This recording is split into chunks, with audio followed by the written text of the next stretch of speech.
Assalamualaikum warahmatullahi wabarakatuh.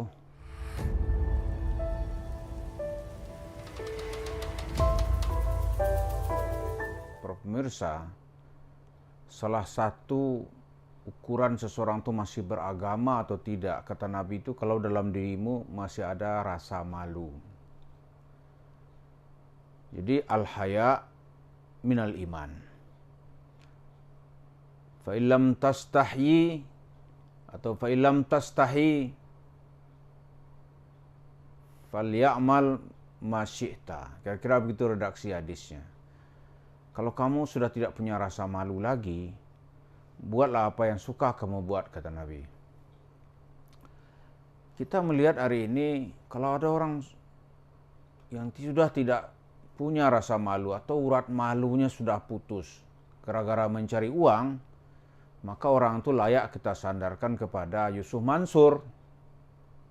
Loh, kenapa begitu?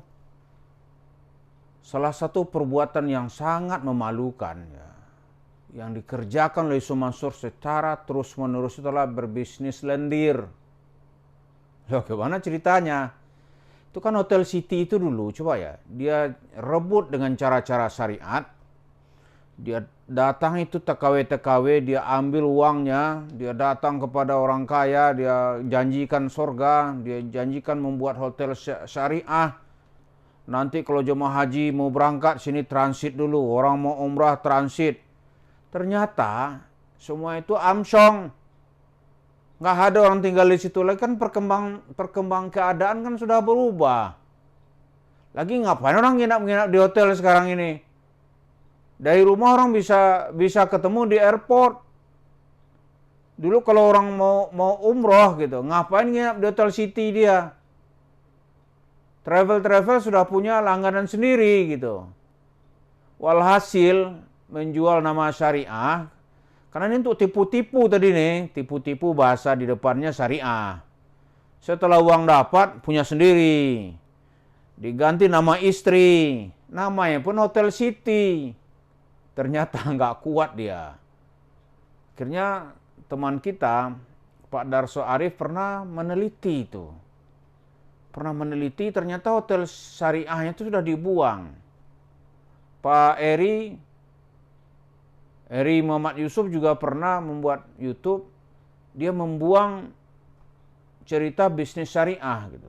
Karena di mata Yusuf Mansur, syariah itu hanya untuk mencari uang kepada kaum muslimin di masjid-masjid, TKW-TKW. Tapi begitu dia menghadapi bisnis real, wah, syariah nggak kena nih. Dia cobalah berbisnis. Itu cara apa? Bisnis lendir. Di Hotel City-nya itu ada anak-anak muda datang gitu, jam-jaman. Tuh ngapain dia? Kalau bahasa sopannya nih berzina. Dan Yusuf Mansur menyediakan tempatnya. Dan dia tahu itu. Malu nggak dia? Enggak. Kalau saya pribadi, mungkin karena saya takut juga ya. Saya malu saya tuh kalau dituduh orang gitu. Atau dituduh ini bisnisnya, katakanlah dikontrakkan tempat saya, dikontrakkan saya, ada orang tinggal kumpul kebo, pasti ditindak. Oh, itu wilayah kekuasaan kok. Itu wilayah amar ma'ruf nahi mungkar, nggak perlu bantuan polisi, nggak perlu tuh negara, tuh mesti negara bersyariat Islam. Itu wilayah dia. Ini nggak dia sengaja.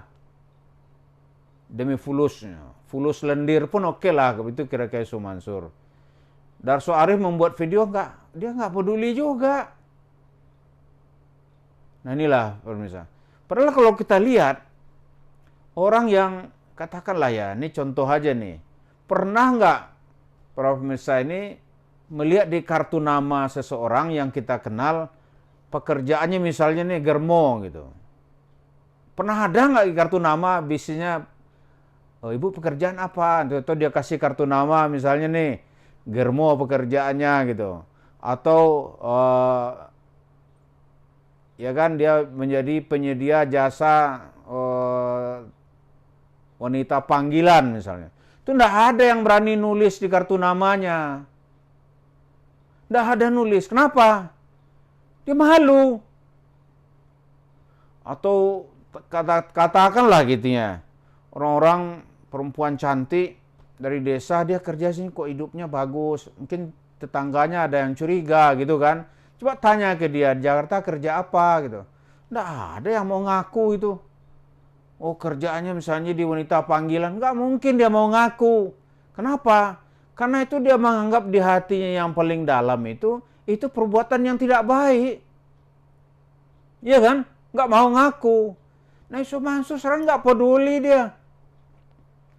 Kalau ini saya dianggap fitnah, cobalah datang ke Hotel City-nya itu. Diam-diam datang, lihat. Amati gitu. Saya tuh 2 hari di situ dulu mengamatinya. Wah ini sebelah ini bajingan ini kalau begini ini. Nggak ada malunya. Nggak ada malunya. Padahal beragama itu salah satu dimensinya itulah adanya rasa malu. Rasa malu. Misalnya nih, orang mencuri, kalau nampak orang kan nggak mau orang mengambil gitu. Kenapa? Karena malu. Wah dilihat orang nih. Gitu. Ini Mansur nggak ada malunya. Cuek aja dia. Demi apa? Demi uang. Mula-mula dia khianati orang-orang penanam modal atau investor gitu. Yang jumlahnya lebih dari berapa ribu orang gitu. Ada kan 3.000 orang itu berinvestasi. Termasuk yang paling kecil itu, investasi yang sudah ribut kemarin itu, namanya Suwarto. Itu ikut investasi di situ. Saya nggak tahu nih, Suwarto tahu nggak bahwa uang yang dia investasikan itu dia pakai oleh Yusuf Mansur untuk berbisnis lendir. Memalukan sekali gitu. Tapi itulah Yusuf Mansur, dia masih still yakin dengan pecinya, masih berani tampil di televisi, masih ceritalah dia dekat sama Tuhan gitu. Saya tanya itu perbuatan itu ridhoi Tuhan nggak?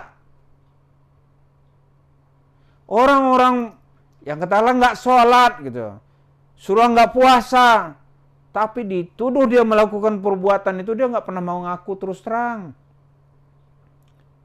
Germo-germo tuh nggak pernah mau ngaku.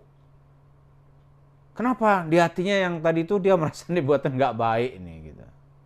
Nggak baik nih katanya.